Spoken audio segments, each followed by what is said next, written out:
This week on the Eldritch Lorecast, a Spotify quiz. What Ben just said is, we suck, and everyone knows it. That's the whole reason I made my dramatic injuries system. I won't be a regular host on the Lorecast going forward. Does that make sense? Well, no. Well, yes, but no. All that and more right now. Hello, everybody, and welcome to this week's episode of the Eldritch Lorecast, the #1 tabletop RPG podcast of 2025. We have hard statistics proving that could be true, and we'll look at those in a second. My name is Ben Byrne, and I am joined, as always, never not in ever, by Shawn Merwin, Dael Kingsmill, James Hake, and James, I'm going to ask, 2026, what is a game that you have not yet played or only played a little of that you want to play more of, that you want to try, perhaps? I was just talking about this, and it's a video game, so I don't know how to your point this is, but I've really wanted to play Deltarune, the follow-up to Undertale. It's a game that I played when it stealth dropped its first chapter like years ago now. And 2 more chapters have come out. That sort of JRPG tradition that I've sort of been sleeping on for the past couple of months. So I really want to get into that. Just something small, cozy, single player. Have a nice chill time. Sick. Yeah, I've just gotten into Hades too, finally. And I feel like that's got a similar vibe of like, just cuddle up with my Steam Deck and power through it. Dael Kingsmill, what about yourself? If we're talking about video games, if that's allowed. Sure, let's do that. I am ready and raring to play Dispatch. I've been waiting for it to release in full because I don't want no cliffhangers. I'm not that kind of gal. But no, I'm very excited to play Dispatch. I also didn't know that Mayana Baron is a writer on Dispatch. I feel betrayed that none of my mutual friends with Mayana told me that. I don't know Mayana well enough for her to have told me that. But I have friends who could have. I just finished it the other night. Won't reveal anything, but it's pretty good. It is pretty good. I liked it. My only wish was that there was more dispatching. Oh, it feels a little okay. Interesting. Yeah. It's kind of like Pyre. Did you ever play Pyre from Supergiant? No, but I am Speaking aware of Hades, it. Yeah.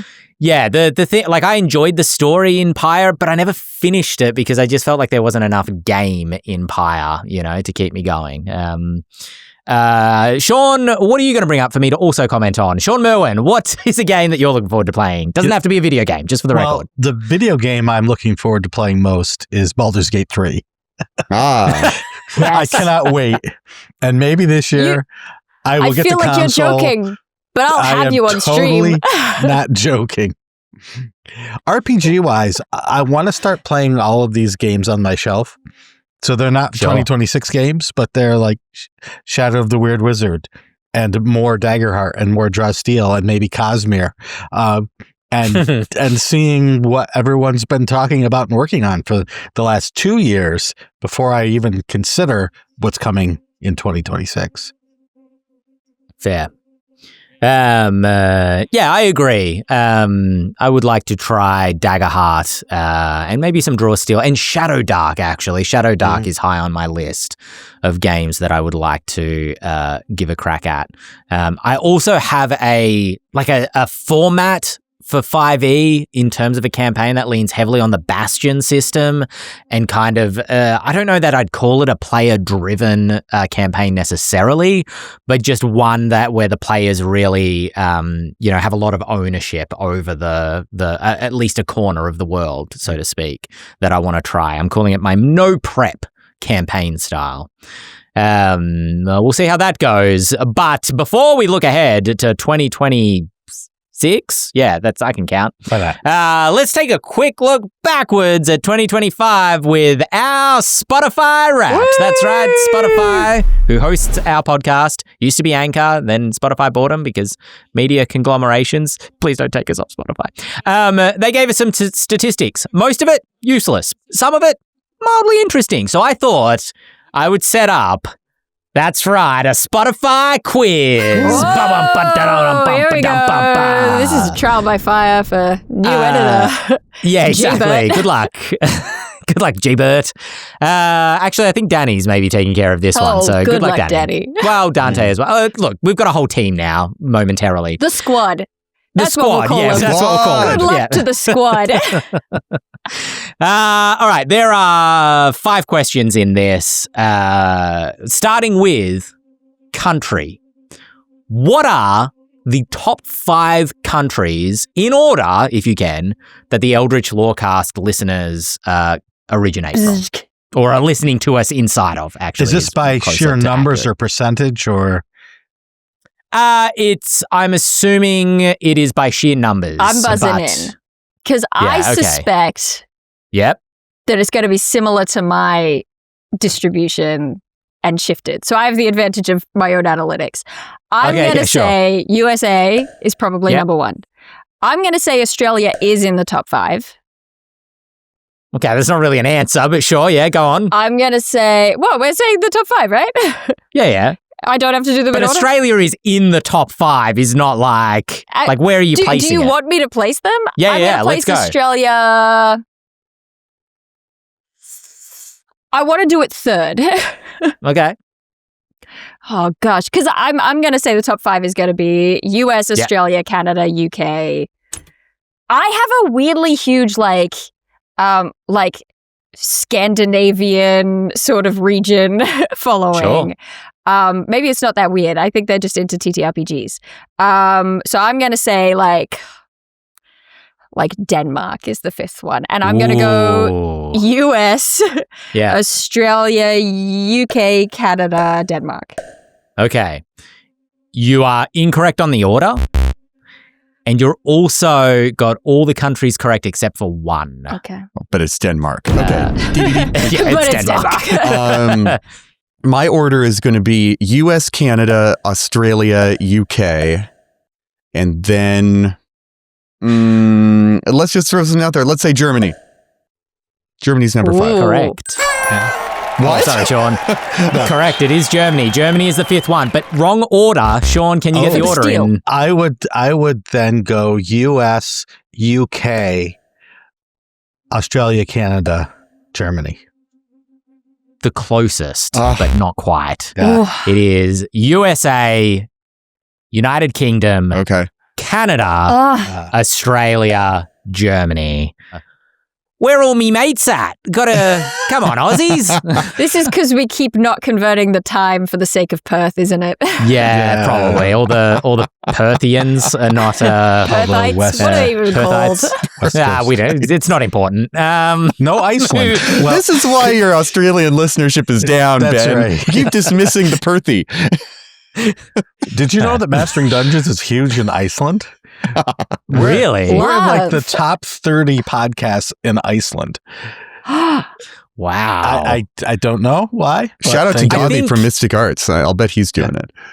Yeah, I think like board games obviously are really big in Europe, and I think role-playing games, like there's a big tabletop Essenspiel is one of the biggest board game conventions in the world. Yeah, for sure. Yeah. Is Iceland part of Europe? Is that a really ignorant thing to ask? Is that? I don't know. I said Scandinavia earlier and then said Denmark, and I'm not sure that the Danes are in Scandinavia. So we're just in trouble generally. Yeah. Last couple of weeks ago I was doing Italian words. Yeah, so that's true. All right, second question. This one will be fun. And no one's going to be able to name virtually any of these.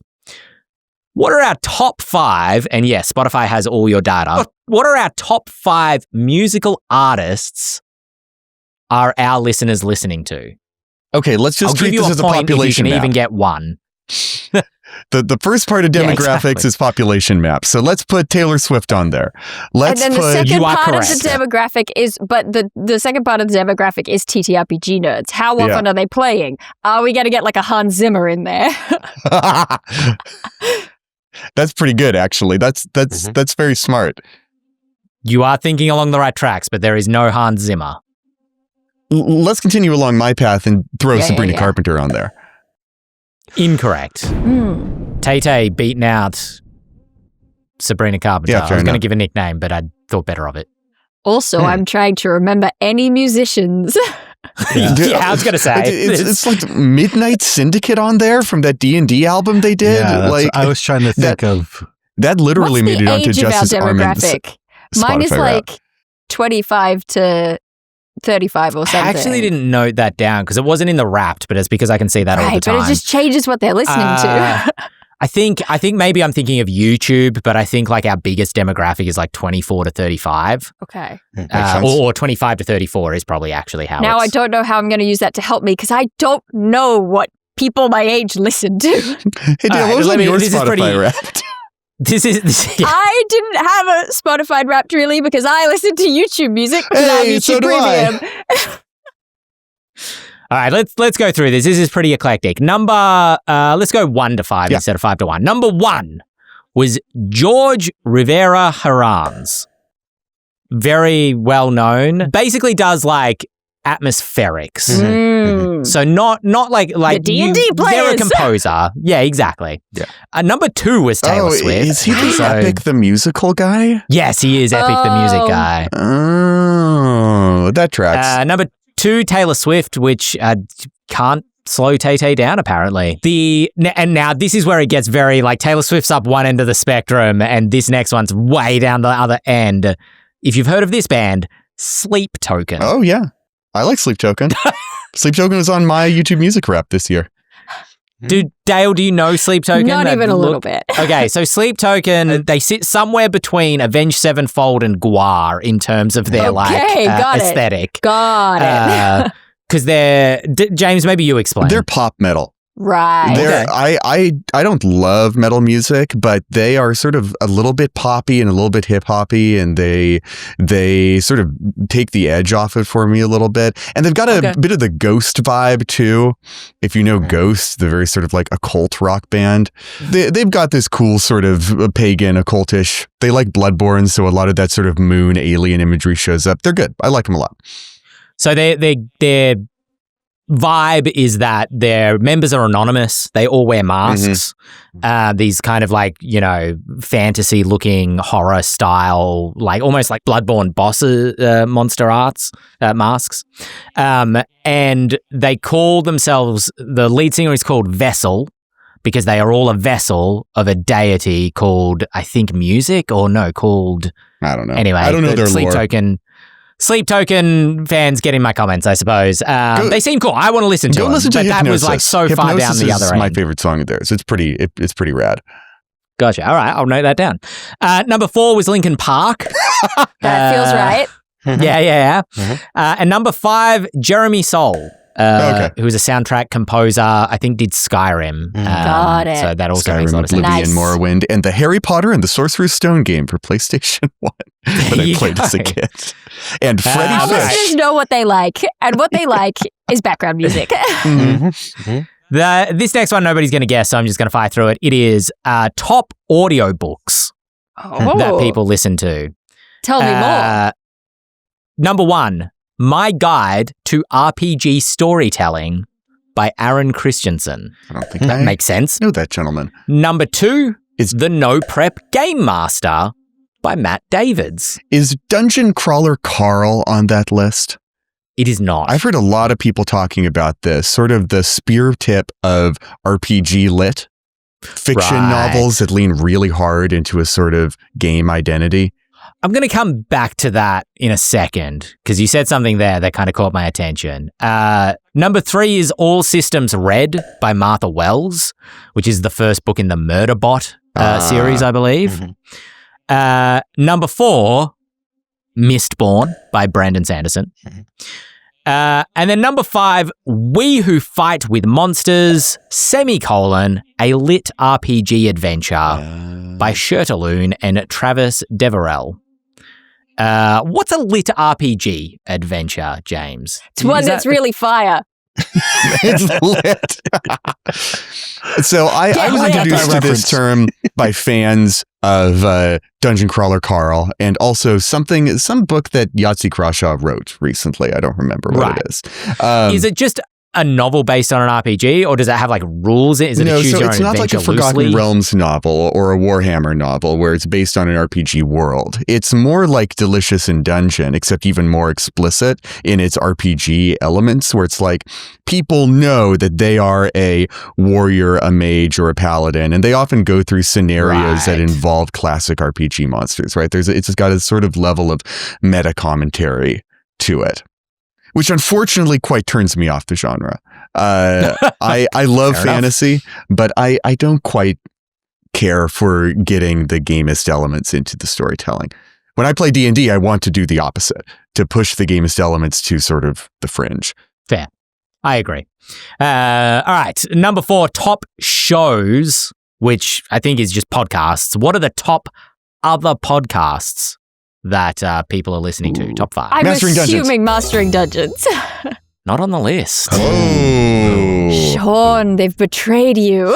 That's fine. Well, I don't like them no, anyway. You know have to why? It's assume- because we steal your news and they don't need to go and listen to Mastering Dungeons. Oh, we've already heard Or all the that. other way around. They listen to Mastering Dungeons and they're like, the Lorecast aren't. It just reheats it. Yeah, exactly. They call us the microwave. Yeah. I have to the assume lazy it's dungeon because... master. Oh, yeah. Incorrect. No? Well, okay. I have Too to hip assume for- that there's sort of a tendency for people to pick one big RPG like podcast Oh, or like one this sort is of the like one I listen to. this is the one they listen to, and then the rest of it is filled out with Critical Role, Dimension 20. My favorite murder. Yeah, exactly. Well, I'm going to, because you mentioned the Lazy Dungeon Master as well. And for neither Mastering Dungeons or the Lazy Dungeon Master to be on here is a little bit odd. Because if you go to our Spotify page, those are the two that are top recommended if people are listening to this. So I think this maybe is in the name, because Spotify verbed this as top shows. That's not a verb, that's a noun, I think. Anyway, don't at me about language. I'm a writer. Top shows, not top podcasts. These are all podcasts as far as I can see, but maybe Spotify categorizes them slightly differently. I'll give you that as a Smush clue. reads Reddit stories. Oh, Incorrect. Damn. I thought it was a Damn. good bet just because so many people listened to it, and I didn't realize that it was counted as a podcast until I got my Wrapped. And it was like, damn, you listen to this podcast a lot. I don't listen to any podcast. Well, Critical Role. Critical Role is number 1. Okay. Yeah. That was an excellent guess. Dimension 20. Not on there. Whoa. Number 2, Dungeons of Drakkenheim. Oh, okay. Yeah. Well, that Oh, makes that sense. makes sense. I didn't realize that was podcast format. Number Accessible. 3, not another D&D podcast. That checks Oh. out. That checks out. Number 4, Dungeons and Daddies. That also Brackets, checks out. not a BDSM podcast. And number 5, Critical Role again. Now, wait a minute. But it says, But a separate one. Critical Role and Sagas of Sundry. I don't know if that's campaign 1 maybe, back when it was on a That's different Dread. RSS. But That's Ivan Right. Van Norman's Dread. Yeah, That's Sagas of Sundry was a bizarre... I don't get it. That's I wonder whether is it a collection of the alpha stream games that were previously inaccessible unless you had alpha? I don't know. And then to wrap out the segment, you won't guess any of this because they're just numbers, but we are the top 91% most shared podcasts. So thank you for anybody who's sharing the Eldritch Lorecast out to more listeners. That's very much appreciated. Joey looks how I feel. The top 99% most commented Whoa! of all podcasts. Likes and thumbs and stars and stuff. Right, Stuff being comments. I also don't think that people realize that you can comment on Spotify. You can leave comments on Spotify. Go do that. And we are in the top 98% for listen durations, which I believe means somebody started an episode and then listened to, the most amount of it before pausing it or not listening to it any further. Does that make sense? Well, no. Well, yes, but no. So being in the top 98% doesn't mean a hell of a lot. No, we're thinking exactly. the same thing here. Okay. Because I was like, oh, that's really good. Wait, no, that would be the top 2%. Wait a not minute. the top 98%. So we're not on in it. the Yeah, bottom sorry. 1%. So we've got that going for us. We are... Yeah, you're right. Maybe I did completely This is misread every these time someone says the 98th statistics. percentile, and I'm like, I don't know what that means. I don't No. know I have what to it go- means. Right. Right. I have to go back and read these statistics because I might have just read them completely incorrectly, and we are in the bottom You have to 2% put, of a listen graphic on screen to durations. explain what the truth is.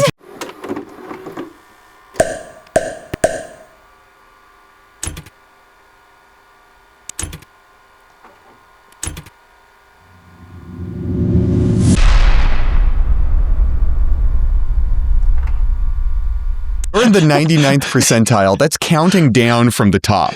So okay, yeah, you're right. I've just realized. You know what, crew? Maybe cut this whole segment. Let's move on. What Ben just said is we suck, and everyone knows it.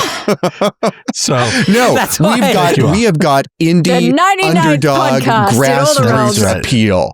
That's right. So share it with your friends. That's why Mastering Dungeons isn't on our top shows. 1%. Just to be clear. We are in the number 1 percentile of podcasts in all the realms from a certain point of view. Yeah. All right, cool. And what we've learned today is Ben sucks at numbers. All right. Speaking of things that, are a good news, bad news kind of scenario. James Hake, you are bringing our sole piece of news for this pre-recorded episode of the Lorecast. Yeah. Well, my news for you is that I'm starting a new job as a senior game designer at Wizards of the Coast. So from here on out, no longer as a freelancer will I be brought in to do good work under the auspices of Wizards of the Coast. But I will be there in-house leading books, starting with some stuff that, I'll be excited to tell you about it when it comes out or when it gets announced. And what that unfortunately means is that my ability to work for other studios, I won't be leading any more Raiders Guides to Valaka over at Ghostfire Gaming. And worse yet, it means that I won't be a regular host on the Lorecast going forward. So it's a bittersweet thing, right? It's the end of a long road and the start of a new one. I'm really excited to be doing this stuff at Wizards. Like, this is, in a lot of ways, this is sort of the dream of young high school Joey, listening to Chris Perkins run Ack Inc. and Games for Robot Chicken and all of that, all throughout this, to kind of do what he did. And at the same time, it's, there will be a couple of, not goodbyes, but until next times. Yeah. Absolutely. Well, I mean, congratulations, first and foremost, from everybody on the team. We will be sad to no longer have you as a regular host on the Eldritch Lorecast. Hopefully still able to bring you back from time to time when we have guest segments. So, as you said, not a goodbye, just until next time. Yeah. And we are on the search for our new James Hake. So applications are now open at podcast. No, I'm just kidding. I've made myself a liar so quick, podcast. You heard my New Year's resolution. Exactly. On the 98th most popular. And what that means is that my New Year's resolution is absolutely not happening, unfortunately. Yeah. I will be missing a lot of episodes. We're going to need to find a replacement host who takes as many weeks off as you do so that we can have you back on. All right. Would it be weird if you were actually on more next year than you were last year? What was that? Sorry, Shawn? Would it be odd if he was on more next year than last year? Place your bets likely, now. Yeah. That would be very odd. Yeah. Cool. Well, with that bittersweet, but I would like to, say definitely very sweet news. Bitter for us, sweet for the world. Mm-hmm. Yeah, exactly. Crew, maybe add some more clapping sounds. I'm not sure. Let us get into some listener emails. podcast@ghostfiregaming.com is where you would email, which is where Awesome Hero 505 has emailed asking about tabletop RPG magic systems. Do you have a preference between a bespoke magic system like D&D 5e has, where magic has its spell slots and its, big list of spells and it's very separated out from necessarily the core class abilities? Or a system more like Daggerheart, where magic is the same as kind of any other class ability, and doesn't have its own kind of, out there, system, isolated system, I suppose. Awesome Hero 505 kind of suggesting that the benefits of each are that D&D's method makes spellcasting and magic feel more unique and more special to spellcasters than necessarily, having it just as a power, if you will, like 4th edition kind of dealt with a lot of this stuff. While the Daggerheart method possibly makes it easy to balance the power and number of abilities that mages get versus martial classes. Your thoughts? Back up. I think the balance speaks for itself in other games. I think other games have very cool magic abilities when they kind of work on the same system as any other ability, any mundane or non-magical ability.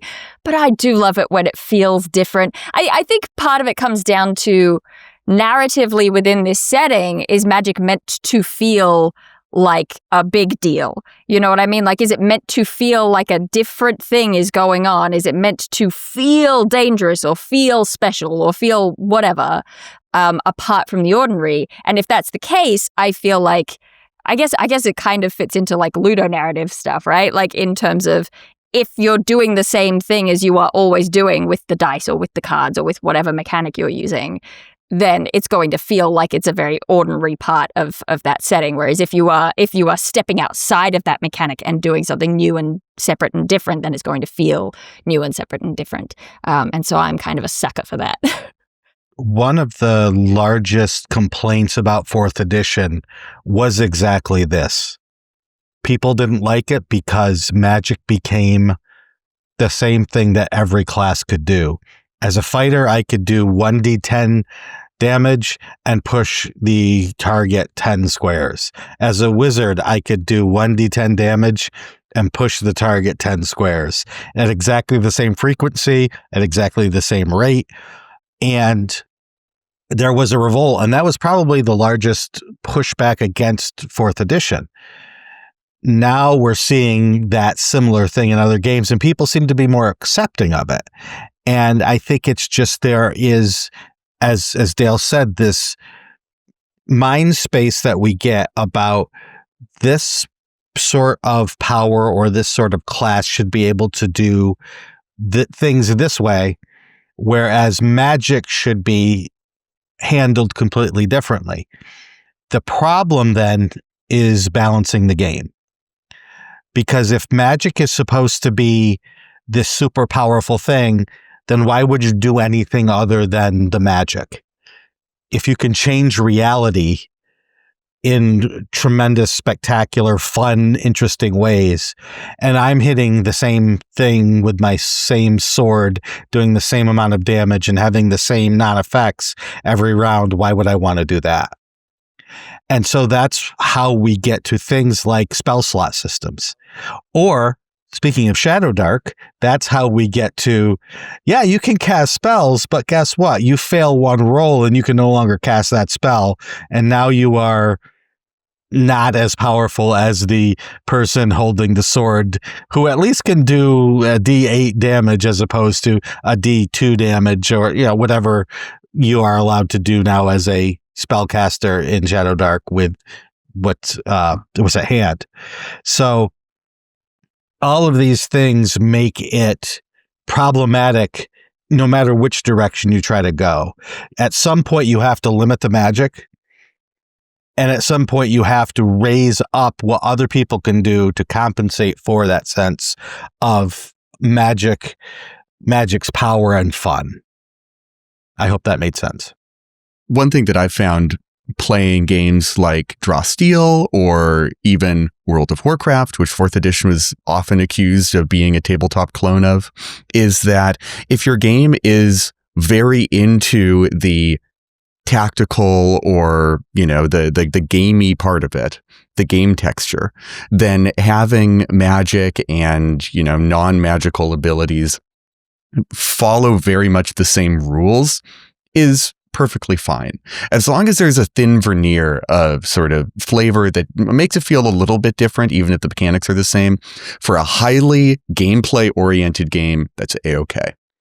But if you want a game where your story is the main focus, then I think doing as much as you can to separate acts of magic from acts of martial skill or acts of acrobatics or whatever is really, really important, because it's about what doing something tells you about the world and about the character.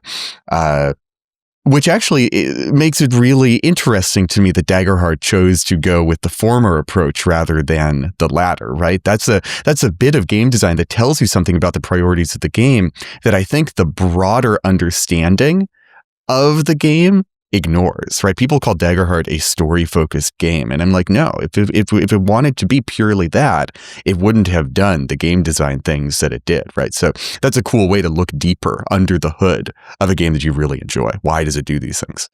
Yeah, actually, Draw Steel is an interesting one, right? Because on the face of it, all of your abilities do kind of work the same. Like mechanically, you are rolling your 2d10, you're comparing it to the table. Did I get a tier 1, 2, or 3 result? And then you get the stuff. And then often the things that are achievable within that are not drastically different between a martial class and a magical class, although there's something to be said in Draw Steel narratively. I think people tend to feel like it's more like the martials are magic than it is that the magic feels like mundanity. But you do get points of difference in the game design in terms of resources and how you earn resources, because every class in Draw Steel earns their resources in a different way that is sort of meant to match the sort of envisioning of how that particular class works. For example, I played a talent and they earn their magic points in a fairly, standard way. You roll a die every turn. How many points do you get? And a lot of classes do that. But the difference for the talent is I can go into psychic debt. I can have my psychic nosebleed and push myself too far and do spells that I don't have enough resources for. Whereas, the elementalist is earning their magic in a slightly different way, and they can't go into debt, or the rogue is getting theirs because you're seeking out this behavior, and the troubadour is getting theirs. I called them a rogue, they're a shadow. The troubadour is getting theirs through drama. What dramatic things are happening on the field? Has someone died? All those sorts of things, and it kind of messes with the mechanic and narrative marriage there rather than in the actual mechanics of the ability. And so it's interesting looking for those little differences. I had something else to say, but I don't remember what it was. Well, just to your point on Draw Steel, I think that the differences in which the different classes generate resources is very interesting in making them all feel distinct from themselves. But to your first point, and then something you kind of touched on then, is what my impression of playing Draw Steel, and specifically with the Shadow, is I was just like, oh, I'm just a straight up like Gish style rogue, right? Like I'm not a thief who climbs walls and uses grappling hooks to kind of like sneak into things because I'm super well trained or just super sneaky. I am innately magical, and it makes the game and the game world feel innately magical because magic is just baked into the class abilities. And I think, to be fair to not to be fair to 5e, but to be fair with 5e, particularly where 5e 2024 has evolved into, it kind of does both, like there are spells and there are abilities in classes that are described as magical, such as Eldritch Invocations or, Wild Shape, for example. And that created confusion sometimes around like, so what does Dispel Magic specifically dispel, or what does Counterspell specifically counter, especially when you start looking at stat blocks where they wanted to move away from spell lists being in stat blocks to make it easier in theory for the GM to run, and they haven't gone the full way there either. There are still spells that appear in stat blocks. And so, yeah, it's a little bit confused in 5e, which results in this space where 5e 2024, the world and the characters feel a lot more innately magical than they necessarily did in 2014, although it feels like they were kind of pushed in that direction by the necessity of design, maybe, if that makes sense, because magic has never been fully encapsulated just in spell casting for 5e. If we start talking about Counterspell, this is a whole can of worms we're going to open up. There's so many things I want to say, but we will go so far afield if we start going down that road. I mean, yeah, I feel like you also end up inevitably bringing up like the wizard, right? That's another thing with Draw Steel that a lot of people have been like, but what's the wizard equivalent? And there kind of isn't one. And part of that is because if the idea of the wizard is they can learn any of the spells, they do all the spells, then you start sort of scrambling after it in a way. And I think part of that, maybe I'm just imagining, part of that to me seems to be that when you go, magic is a thing, and spells, if they've been invented, can do any of these things with magic, and the wizard could do any of those spells. You just start running after that thing of like, well, that person can kind of do anything they imagine, maybe with some limits on it. Whereas when you're designing for the marshals and you're trying to make your sort of ranger, and you're stretching your imagination going, what cool things have I seen Hawkeye do? What feels like within the realms of possibility for a normal dude, but also a super sick and awesome and can keep up with someone who can stop time, cast a fireball, turn invisible, turn into a cloud, any number of things. And I think that becomes an element of the chase when it comes to balancing that sort of a thing. Well, there are games as well. I'm thinking of the Witcher RPG that just says, no, you can't do all the sick things a spellcaster can do. Like even the which I love. Yeah, I do as well. The mechanical balance between, I think it's the medic or something, or physician. There's some kind of like medic class in the Witcher RPG. You're not a cleric. You're not a healer spell person. It's you bandage broken wrists and they will heal in a couple of days, and they don't get many like martial features, so that the imbalance that's often felt in other role-playing games between a wizard and a fighter is felt between the fighter and the medic, where the fighter has the upper hand when monsters start to come out.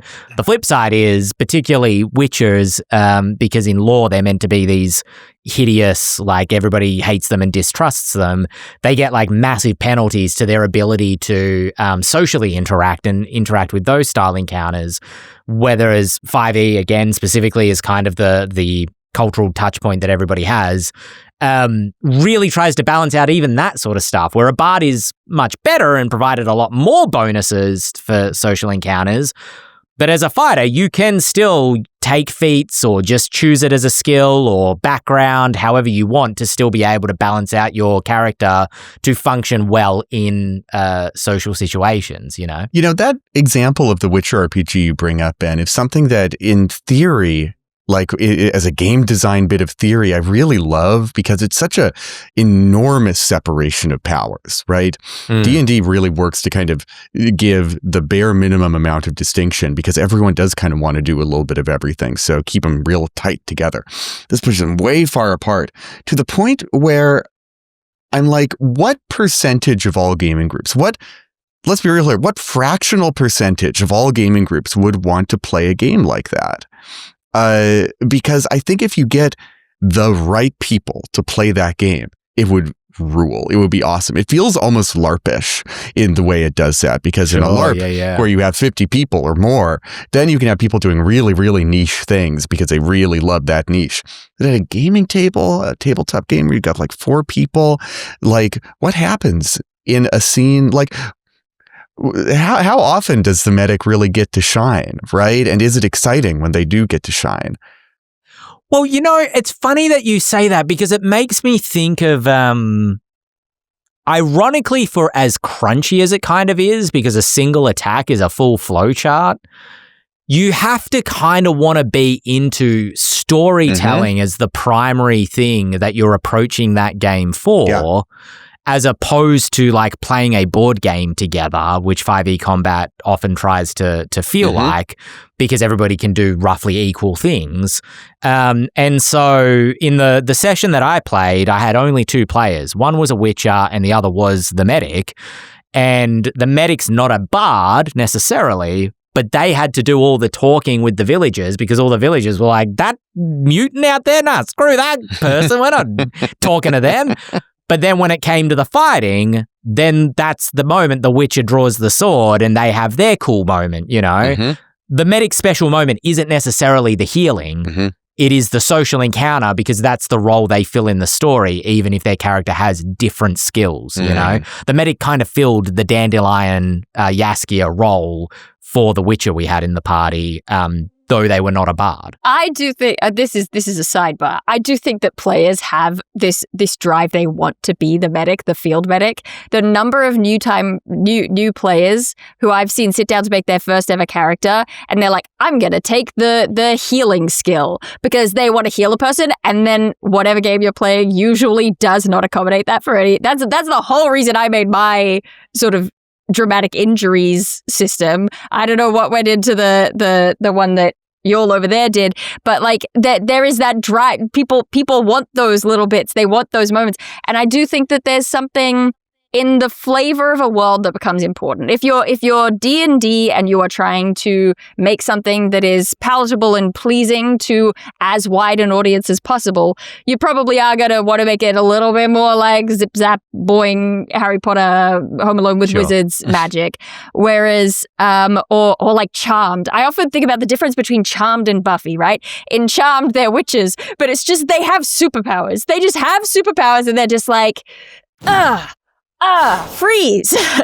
Bam. And it's so funny to watch their fights. And then in Buffy, at least in the early seasons, they kind of lost track of it, sort of season 5 and on. But early on, when they're doing a spell, it's components, it's rituals, it's, drawing a pentagram on the floor. Where do you need the candles to be? It's, the correct incantation at the right time. It's all these things. And so it felt like magic, and there's kind of a real difference in what you're trying to achieve in your world.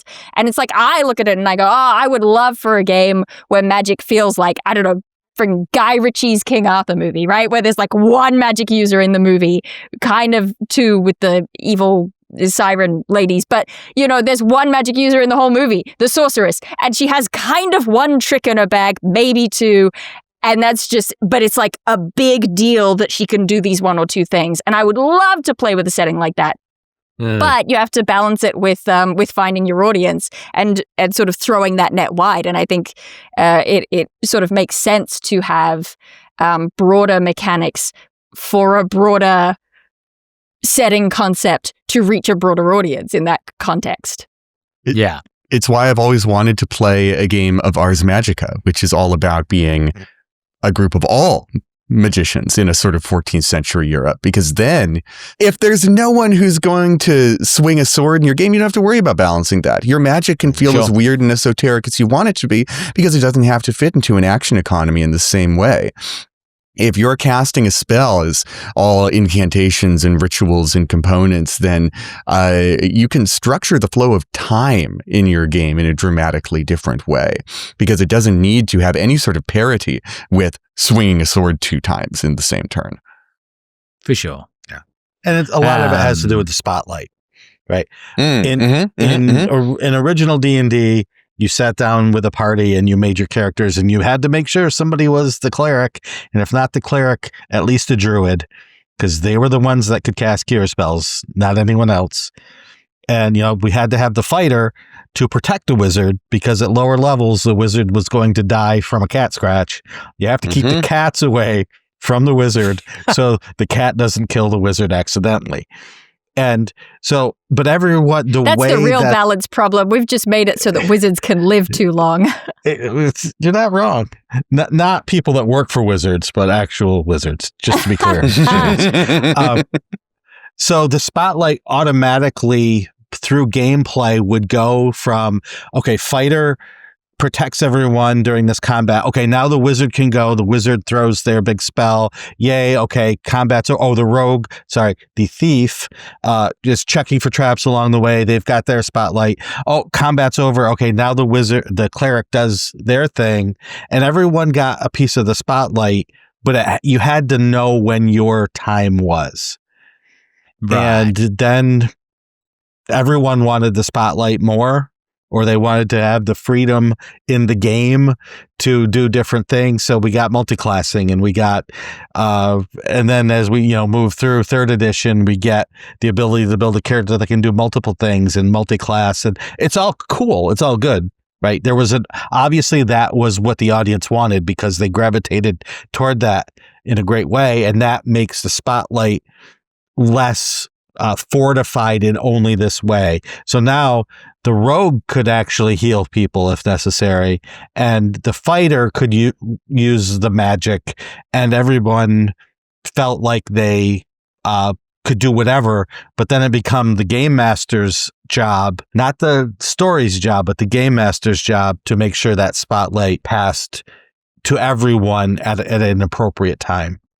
Yeah, I'd love to. I'd be interested to kind of explore games that kind of have that more codified spotlight, because I think there's a little bit of almost an anxiety. Maybe that's too strong a word, but when you're building a D&D character these days, to be like, well, I want to make sure I can at least do this as well a little bit. You know what I mean? And that maybe that's just the min-maxer in me. I'm not sure. Well, not even the min-maxer, just the one that wants to be good at everything. I'm sure there's Munchkin. There we go. There's a better word for it. But yeah, spreading your stats too thin and spreading yourself too thin, because the game kind of allows and in some respects encourages you to do that a little bit in 5e. Is that fair to say? I don't even know. I wonder if people just played too much Skyrim. There wasn't a question there. I was just pontificating. Go ahead, Joey. I was just going to say, I just wonder if people got used to playing single-player RPGs, right? Yeah, Skyrim in 2011 was, so I think, enormous for people who got really into multi-classing, because your character was super multi-class in that game. Well, that's also, yeah, I mean, Skyrim, because it didn't lock you into a class, Oblivion kind of did this as well, where you could build skills. All it did was make you choose which one of those standing stones at the very beginning, and then you forget about it. Mm-hmm. Yeah, exactly. Basically, it made you choose what you wanted to put your early stats into so that you could then forget about those and just go stealth archer. This kind of ties into another question that we also have on the run sheet. That was one question. We're so bad at this. That was literally one question. Maybe we're too good at this. Mm-hmm. Steve asked a question on YouTube. That's right. I'll pull YouTube questions as well, not just emails. So you can ask questions anywhere. And on Spotify too, where we are in the top 99% of people who ask questions. Steve's asking about balancing transformations. Grim Hollow transformations specifically, but I think this ties into the discussion about, I had the word in my head a second ago, but like unbalanced parties where one character has more features than another does. How do you balance a party when only half the party have a transformation, or not necessarily every member wants to have a transformation? Could other characters be given things like boons or magic items or some other bonus? And this also reminds me of, because transformations are pretty narrative driven, right? You get bitten by a werewolf, you are now turning into a werewolf. They're not necessarily intended to like be associated with your build when you're conceiving your character. They can be if that's the way you want the game to roll out, if you have a really strong idea for a vampire character. But they are meant to be narrative driven. And so this reminds me of situations I've had in games where the warlock comes up to like a really crucial narrative part with their patron. So I say, put your charisma score up by 4, you know? Nobody else gets any. This is just, you know, they get a massive mechanical buff because of something that's happened with their patron. Or somebody is playing a different class and then they make a pact and I'm like, you gain 2 levels in Warlock. No one else has gained levels, just this player. Is that an issue? How do you go about balancing that if it is perceived as an issue at your table? That was a very long question. I apologize. It's a tough one. Because when the way I play D&D, at least, I want the game to be both balanced and narratively rich. And like you've shown, that's sometimes at odds with each other. Mainly because sometimes by doing what's narratively rich, say making someone a werewolf transformation, you've kind of got a coin flip whether or not it suits their build, right? If the fighter gets a werewolf transformation, then wow, that could be pretty crazy. But if the wizard gets it, then I don't know. Is that nearly as good? And so then you're sort of fighting. You're fighting against your narrative and your combat encounters, which unless you're playing D&D very differently from me, you want it to be a mechanically tactile and engaging experience. Even though D&D likes to be the best of both worlds, you want the both worlds to be as good as they possibly can be. I think Ben knows what I'm going to say here. I think so. When I joined Ghostfire, the first book had already come out, so transformations were already out there in the wild. And so when it came time to work on Grim Hollow Transformed and update the books and the rules to 2024, the first thing I wanted to do was tackle those transformations to make it so that they were more narratively interesting than mechanically interesting, so that it wouldn't be an issue as much if a player got it. Would there be some benefits, some boons, say? Of course. But would there also be drawbacks? And would the boons be something that was made your character better or gave your character more choices in the boons that they got? And I tried to push it toward the latter. Try to push it so they weren't subclasses. They weren't, oh, my wizard needs this ghoul subclass because now I can cast more spells or I can paralyze people. Well, no, it will work for anybody and not necessarily stack. And I think we succeeded. I was hoping that people who really loved the original transformations would hate this. And some did. Because what we did was took away that ability to say, I want this as a subclass. I want this because it makes my character more powerful. Should there be more power? Yes. Should it be so integral to your build that it's a necessity? And so that was what we pushed toward. Also, if your players are looking at a player with the transformation and saying, oh, that is so awesome, powerful, then I need you as the game master to pay more attention to the flaws. Because the flaws are there to take that power that a character might get and test it.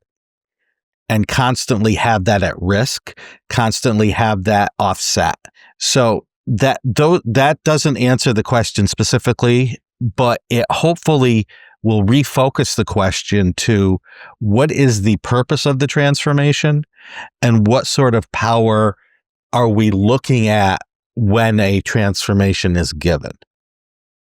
Just very quickly, so glad that James brought up the werewolf wizard example, because I think that was in our thinking a lot. Mm-hmm. And the way the werewolf functions now, I can't remember exactly the function off the top of my head, but it basically accounts for, like, you know, you don't have to be a barbarian or a fighter to feel like you're turning into a werewolf who can go, you know, berserk mode when the time calls for it. My wizard's going sicko mode. Cool. Yeah, I think the other tidbit I had was, like, advice that I often give is if there is a perceived power imbalance, the transformation player maybe gets less magic items, you know, like give a magic item out to, like, other members of the party, or if you're giving someone, like, a class boost in some way because of a narrative event, magic items can kind of become that ballast to rebalance it. I mean, they can be unbalancing as well when somebody finds, like, some sort of epic, you know, sort of Excalibur, but you've struck on something awesome here, Ben, that I don't think people talk about enough, is that at the end of the day, if we're looking from a purely mechanical standpoint, D&D is a game about one number, hit points, right? Like that's the mechanical outcome of the game, and everything else is obfuscating the fact that one number is going down for every person. And everyone has their limit somewhere, right? How much complication goes from being interesting to being overwhelming. But all of the stuff that we've got going on in terms of player power and monster power balancing each other out is exactly the same.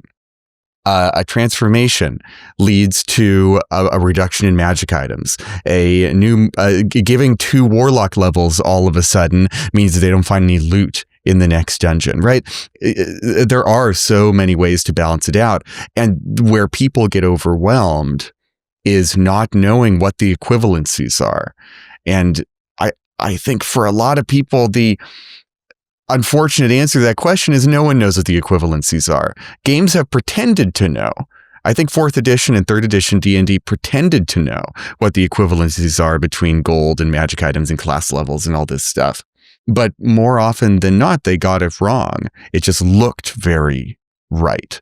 And one of the strengths of 5e to me is that it sort of dispenses with the artifice a little bit, where it's like, yeah, these things will interact with the multitudinous variables of this game in a lot of unpredictable ways. And so you do have to sort of just feel it out a little bit. Just got to feel it out. Yeah. I mean, I feel like I've said this once or twice before, but I think mechanical balance is important and good. But you got a lot more wiggle room than you think you do as long as the fun is balanced. It's kind of like what Shawn was saying about Spotlights. As long as the characters who don't have those transformations also have something interesting going on that makes them feel like their character is important and valuable to the ongoing story, then I think that balance matters a bit more to me than straight up mechanical balance. Yeah. I think you're right. And the thing that I would say specifically to the person who asked this question, to Steve, is that their example was that party of, let's say, 5, 4 of them had transformations, and the one who didn't was the cleric, because the cleric didn't want to feel like they had this unholy thing upon them because their character is the vessel of the gods. And that to me is like a really cool narrative thing of like, okay, so are you like a shepherd for all of these like terrible horrors? It could be something like the god of your cleric is a bit more present in this campaign, or you have some special task in the party where you are literally the social worker for these wayward monsters that you have to keep on the straight and narrow. And that doesn't have to be mechanical. Kind of like what you were saying, Dael. It's balancing the fun. You get a special thing, even if it doesn't boost your numbers, but it makes you not feel like you're the odd one out in a negative way, or that you're trailing behind the rest of the party, like a duck following monsters. Anyway. Yeah. Let's go a quick one from Bo, who asks, what's your favorite poem? Oh, this is a dangerous question. Anyone else have answers? Because I got a list. I'll go 2. The Raven by Edgar Allan Poe. Okay. And Gerard Manley Hopkins' Spring and Fall. It is the fate man was born for, it's Margaret you mourn for. The last 2 lines. Good poem. Joey, deep in thought? I am deep in thought because I'm not a huge poetry guy, but I do love a lot of the poetic drama of Shakespeare. And so I'm racking my brain through all of Shakespeare's poetic verses to be like, okay, well, which one do I like? And the one that leaps to mind first is, to be or not to be. That is a question.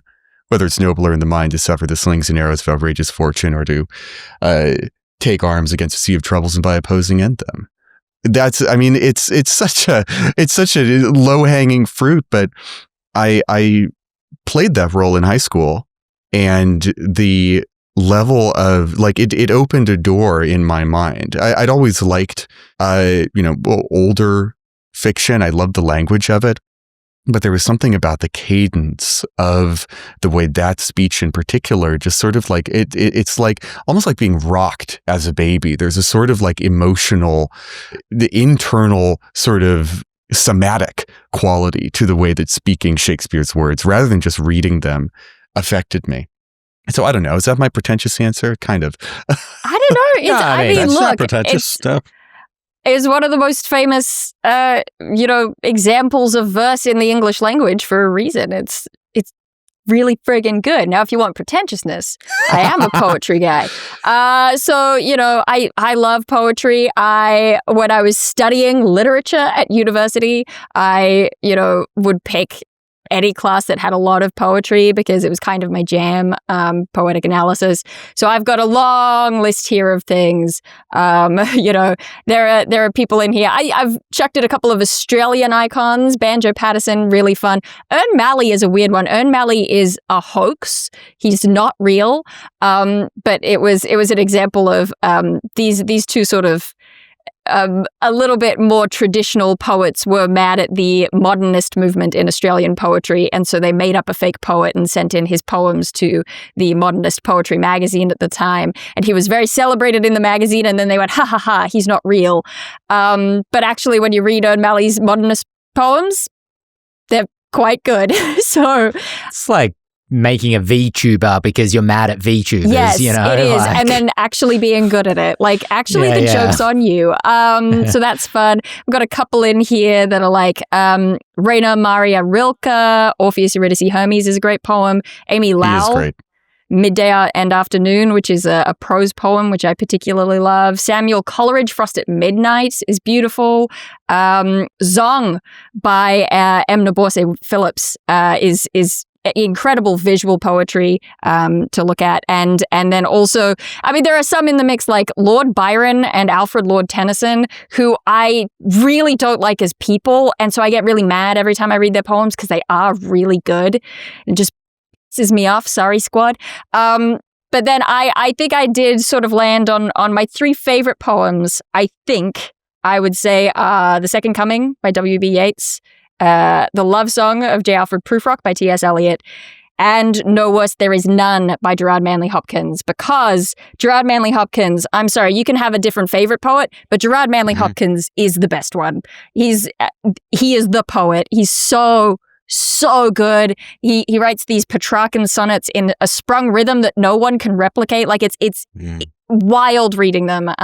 They're just fantastic. I think you can tell by the sheer number of modernist poems in there that I like modernism. Cool.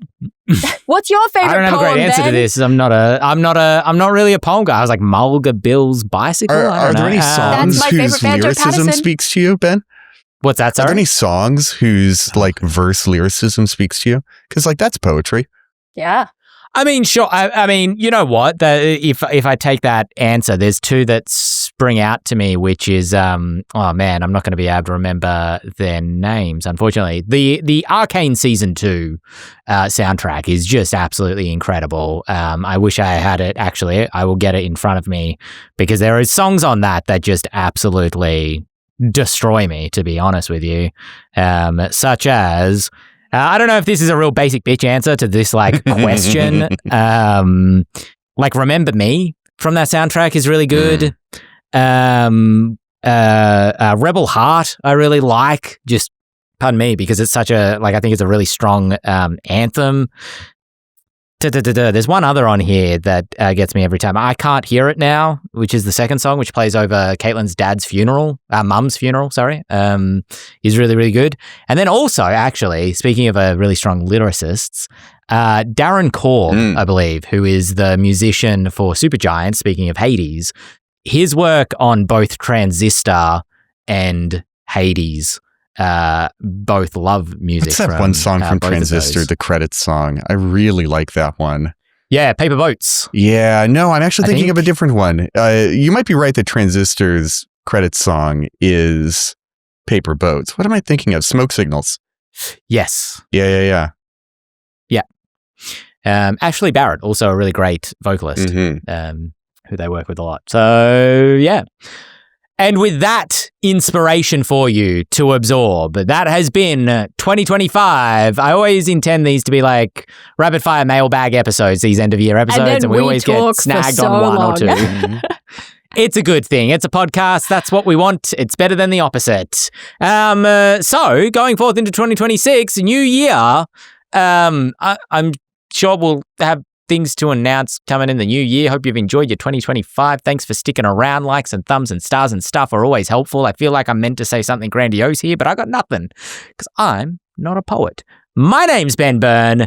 I am joined, as always, by Shawn Merwin, Dael Kingsmill, and for about 30 more seconds, James Hake. Until the next time, we will catch you all next time on next week's episode. We'll see you next year. Bloody see you next year.